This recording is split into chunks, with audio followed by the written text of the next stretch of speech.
Here are 3 simple steps that you can use to prepare to buy a home in a shifting housing market. My most successful clients follow all 3 of these steps. They don't miss one, and because of that, their home buying experience is much more enjoyable, they're much more successful with it, and they end up in a house that they expected to be in because of following all 3 of these steps. So stick around.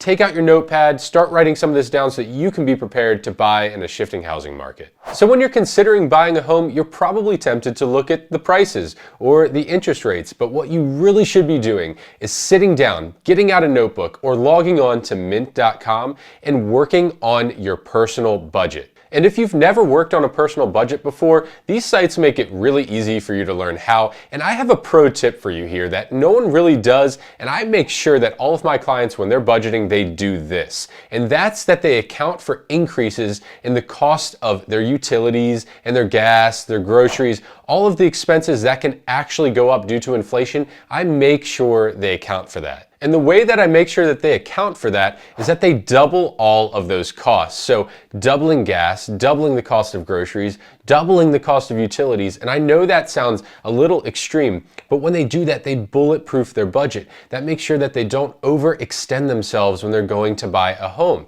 And one of the things that you have to make sure you do here, I know they probably won't tell you, but make sure you take your rent payment out of that when you're budgeting so you actually have a real idea of what's left over. And make sure you're saving money as well. You don't want to put all of your money into your home. You want to be able to still save for emergencies and maybe repairs to your home. So make sure that you're budgeting and you're going to put yourself in a really good position when the time does come to buy a home. And another really important thing that budgeting helps you to do is realize those costs and subscriptions that you didn't even know were there, and you can get rid of those. Like, we all know that you sign up for all these subscriptions and we forget about them. And then when we look on our bill 6 months later, we're like, why was I paying for Spotify twice? So these are the things that budgeting will help you do, and you'll be able to lower your costs. That'll increase the amount that you can spend on a new mortgage, and then you're really ready to go to the next step. And that is to contact a local lender in the area that you're looking to work in. And the reason I say local is because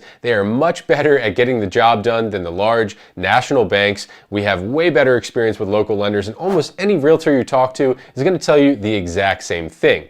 And what a lender does is they're going to look at your credit. They're going to look at your debt to income ratio. They're going to look at your W-2s, your pay stubs, and what they're going to do is create this financial picture that says what loan you'd likely be approved for and the amount that you'd likely be approved for. And one thing that lenders do for you that most people don't know about is a rapid rescore. And what that is if you have a lower score than you want and the lender starts you off with a plan to pay down some debts that would help raise your score, they'll then initiate what's called a rapid rescore. And within just a couple weeks, you can raise your score by lowering those debts. My clients do it all the time. They have a lot of success with this. And this is something that a lender can help you do well in advance of you buying. You don't want to be doing this in the middle of your buying process. That's going to hold you up. It might prevent you from getting a loan approval. And one of the biggest objections that I get to talking to a lender early is that people are worried that it's too early. And I'll tell you, it's almost never too early to talk to a good, reputable local lender because they're going to get you set up with a plan so that you can buy in 3, 6, or 12 months from now.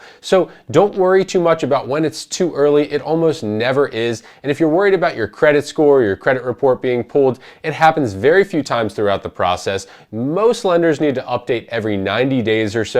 So just ask your lender when you reach out to them how often they will be pulling your credit score. They always have to get your permission first as well. So don't worry that it's just going to be some mystery score pull that's going to happen throughout the process. They will confirm with you. And after the lender has gone through all of your financials, they're going to let you know what type of loan you'd likely be approved for and the amount and the down payment that you would have to put down. And the biggest myth of the real estate industry is that you have to put 20% down to buy a home. And very few people that I work with ever put more than 5% down. In fact, some of them even put 0% down on their loan for a VA loan. And FHA loans, they're putting 3.5% down.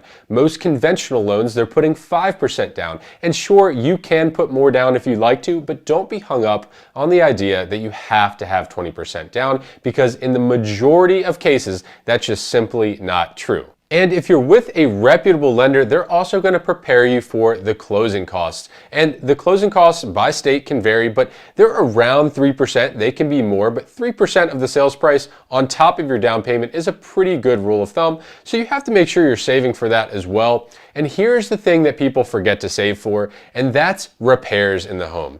Even if you get an inspection, even if it's a newer home, things happen that you're going to need to pay for within the home. So I highly recommend that you have a reserve budget for items in the home and think about the most expensive thing that can happen to a home other than maybe foundation issues. But say you need to replace the roof. That could be from $10,000 to $30,000 or $40,000 depending on the size of the house. So you need to look online, figure out what that average is for that size house in the area you're looking in, and start saving for that. Doesn't mean you have to have the whole thing, but you need to have something in reserves to get you started. You don't want to be caught off guard with that. So make sure you're saving for those little things.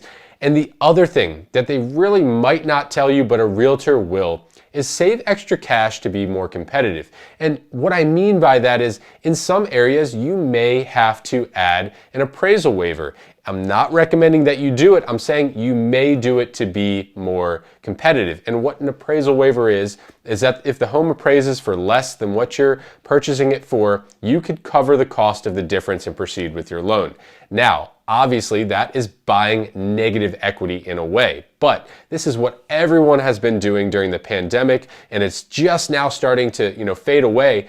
But if you want to be extra competitive and get into a market that has a lot of competition from buyers, this may be the step for you. I'm not saying it's the right step, but a lot of people do think this is the right step for them because they're going to live in a home for 10, 15, 20, or 30 years, and they might just not care if they buy negative equity in those early years because they're staying there for so long. They're not going to be selling that home anytime soon. So those are the things that you should be saving for. Think about saving for that down payment, saving for the closing costs, saving for potential repairs on the home so that you're not caught off guard, and saving to be extra competitive if that's the market that you're in and you know you need to be in that neighborhood and that's an option that you have on the table. So let's go over the steps one more time. And remember, you have to do all 3 steps in order to be successful. The first is to make sure that you're budgeting. You need to go on and make a budget, and you need to know how much you have left at the end of the month to spend on a mortgage. Then you're going to go to a lender. You're going to provide them with your financials, and they're going to give you an accurate picture of the type of loan you're likely to be approved for and the likely down payment you're going to need, which leads you into number 3, and that's to save for the down payment, saving for the closing costs, saving for being potentially competitive and needing to do something like an appraisal waiver, and also saving for repairs so that you're not caught off guard when a major system in the home needs replaced or repaired. And what's next after you complete all of these steps? Well, that's when you would contact a reputable realtor in the area you're looking in. And if you're looking in Maryland, I am happy to help you. Your search can be over right here. Just reach out to me and I will get you started. But if you're looking anywhere else across the country, I have a network of amazing agents that will do a great job for you anywhere that you live. So make sure to reach out to me and I'll get you connected. And as always, if you like this video, make sure to like and subscribe so that you stay up to date on all of my videos about living in Maryland.